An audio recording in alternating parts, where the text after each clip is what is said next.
வெற்றி பெற முடியாமல் அந்த படை தோற்று போன பிறகுதான் அந்த நாட்டை நேபுகாத்நேச்சர் கைப்பற்றுகிறார்.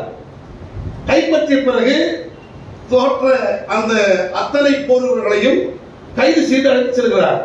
அதில் மிக முக்கியமானவர்கள் தானியேல், அனனியா, மிசாவேல், அசரியா.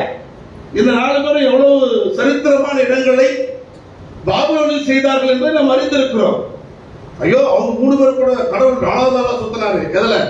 நெருப்பு சூளையில, சிங்க கபில கடவுள் இந்த தானியேலுக்காக யாரும் வாயை தட்டி போட்டாரு. இதெல்லாம் சொல்லுவோம் வாய்ப்பிய.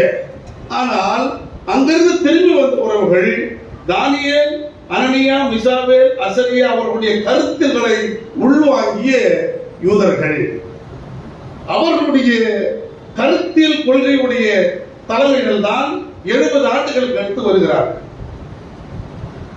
அப்படியான நாட்டை காப்பாற்ற விரும்பிய போராளிகள் கைது செய்யப்பட்டு அங்கே 70 ஆண்டுகள் கைதிகளாக இருந்து 70 ஆண்டுகளுக்கு பிறகு 4 அரசர்கள் மாறி மாறி வந்து கடைசியாக சைரஸ் மன்னன் கடவுளுடைய அறிவை பெற்று யூதர்களை விடுதலை செய்து அனுப்புகிறார். விடுதலை செய்து அனுப்பும் பொழுது பொன்னையும் பொருளையும் கொடுத்து அனுப்புகிறார். ஏன் தெரியுமா? கடவுள் அப்படி சொல்றாரு, இடிந்து கிடக்கிற அலங்கத்தை அவர்கள் மீண்டும் கட்டி எழுப்ப வேண்டும். 70 வருஷம் வரைக்கும் அங்கேயே தங்கி இருக்கிற எவனும் ஒரு ஆணை கூட கொடுங்கட அல்ல சொல்லலாமா? சத்தமா சொல்லல. 70 வருஷம் ஆயிடுச்சு இடிஞ்சு. நேபுகாத்நேச்சர் தரமட்டமாக்கிட்டாரு. இங்க இருக்கிற எல்லா பொருளையும் தூக்கி போயிட்டாரு. வெளியே வந்த எல்லா பொருளும் அவர் கோயில் எடுத்து வச்சாரு பாபிலோன்ல.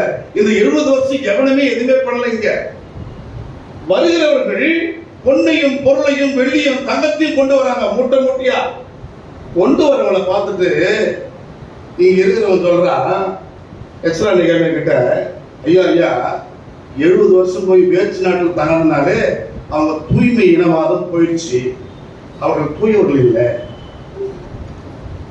ஆகவே அவர்களை தூய்மை செய்துதான் என்ன பண்ணணும், நம்ம நாட்டுக்குள்ள சேர்த்துக்கணும் அப்படின்றான்.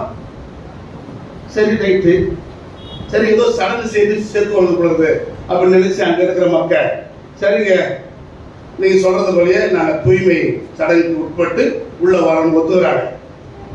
அப்படி தூய்மை சடங்கு ஆரம்பிக்கிறாங்க. எக்ஸ்ட்ரா ஏரியாவும் உடனே ஒரு பிசாசு சொல்லுது, ஐயா ஐயா எல்லாரும் உள்ள வந்துட முடியாது, அப்படிலாம் சோதனை வர முடியாது. இங்கிருந்து யாரெல்லாம் போனாங்களோ அவங்க எப்படி இங்கிருந்து போனவங்க 70 வருஷம் எல்லாம் உண்டு ஆயிடாது. இங்கிருந்து போனதுலாம் யதார்த்தம் வேணா